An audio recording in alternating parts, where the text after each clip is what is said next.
There's a significant amount of evidence that the agents that specifically target VEGF essentially facilitate immune modulation and immune cells essentially access to tumors that otherwise may be considered cold, such as microsatellite stable colorectal cancer.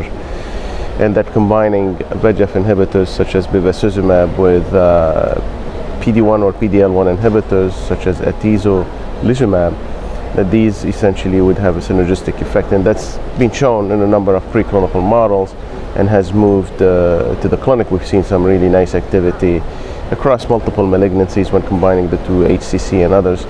And so we wanted to look at this in metastatic colorectal cancer with a specific emphasis on those where we don't think there is much value from PD-1 or PD-L1 inhibitor alone. And the study was designed, it was a large phase 2 randomized studies, about 120, 130 patients, randomizing patients to either receiving, after failing at least 2 lines of chemotherapy, standard chemotherapy, they would receive, and biologics. So patients were pre-exposed to Bevacizumab, and they were, those that were eligible were pre-exposed to EGFR inhibitors.